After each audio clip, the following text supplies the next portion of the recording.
So this one I wanted to do in a shorter video just because it's important as well around the teeth. So people seem to think that after they've had braces, that they will never need to continue to do the maintenance care when it comes to retainers and that. And some dentists do not tell their patients that, especially those that even use night guards and things like that, and that have never had braces, that you're going to have to continue to use them to prevent your teeth from having issues after being fixed, especially if you have muscular skeletal issues.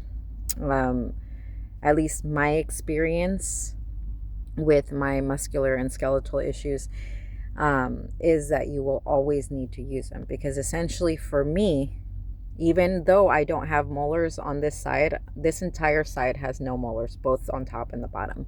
On this side, I have mostly no molars because I just recently got another one taken out on this side, and all of the ones up on top. Okay.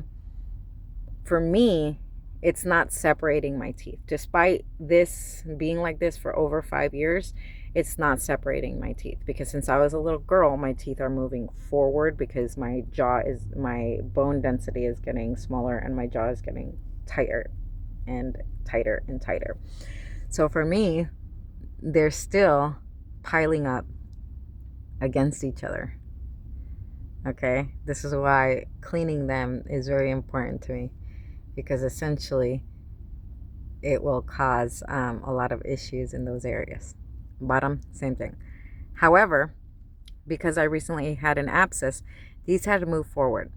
The more I brush my teeth and massage my gums, the straighter my teeth are getting, because of how flexible my gums are since I was a little girl. So this is always important to talk about with your dentist, to find a dentist who understands that, because my doctor in Mexico who understood this would make special guards for me. And essentially this tooth hadn't gotten that bad because he would make special guards for me. A lot of people will use things like Invisalign and things like that. Just remember, you'll have to continue to use them. And like I said, for some people, it's the separation of teeth once you start to lose them. For other people, it's the piling on of teeth when certain things are not being addressed, because either there wasn't enough information about it in the past, or some of these dentists are not updated on the information that exists now about those certain subjects. So honestly, I still haven't gotten a firm diagnosis on what's causing my teeth to always be moving forward, but it has been a consistent issue since I was a little girl. That is a consistent issue.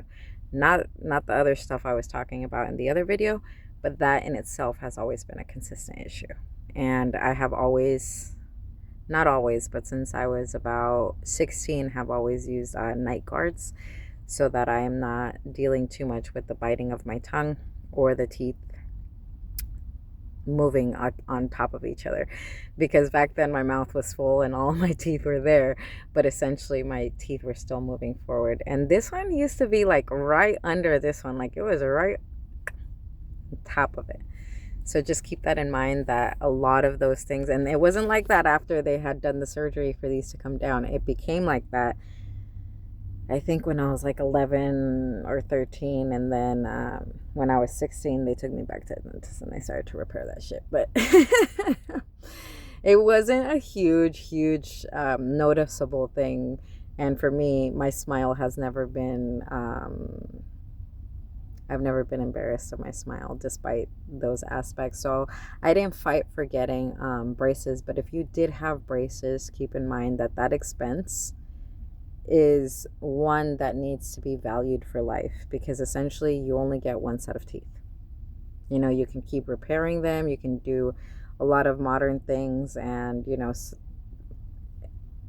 if you have enough bone in there, maybe you could even get like implants and stuff like that. But implants are not an option for some people, and experimentation with implants can actually cause some harm to the gum and lining. So just keep that in mind, because essentially it is your responsibility to take care of your mouth. And if you were given a retainer, respect that and continue to use your retainer, because that will also keep your palate Retainers have this palate section. They're not like night guards that are just for the teeth, or Invisalign type night guards that are essentially are just for the teeth. Those can keep your palate from shrinking in upon it on itself. But for issues like mine, I believe a retainer would have been more successful at preventing the, once I lost all of these teeth, at preventing my teeth from closing so much that now I feel like my tongue is being suffocated in my mouth. Despite having this big old hole over here, it still feels like my tongue doesn't fit in between my teeth. So just keep that in mind and discuss it with your dentist. I'm still trying to find a proper dentist here in the United States, so my insurance will cover it. But it is very difficult to find dentists who can comprehend that, because they believe what we're talking about is just way out there, even though we're the ones feeling it. And the pain is real. Like, the pain is real in my jaw since I was a little girl. Like, I feel like that's a lot of the reasons I have TMJ. So just keep that in mind, that a lot of times that pain can cause you to grind your teeth more. If you're a grinder, make sure that you at least buy those $20 rubbery ones that you can melt to your size to prevent yourself from having extensive issues. But advocate for yourself and fight for those retainers, because I used to pay up to $90 to get them, but they're so well worth it. Even when I would break them, it was so well worth it to buy another, because essentially it wasn't as painful and my teeth hadn't caved. Like, in the past 2 or 3 years, they've gotten more and more like, so just, and it's not even because my teeth are good. Like, it feels like my upper is shutting in on itself. So just keep that in mind, because especially if you have bone density issues. Not medical advice, not professional advice, not legal advice. Have a beautiful night. Take care of your teeth.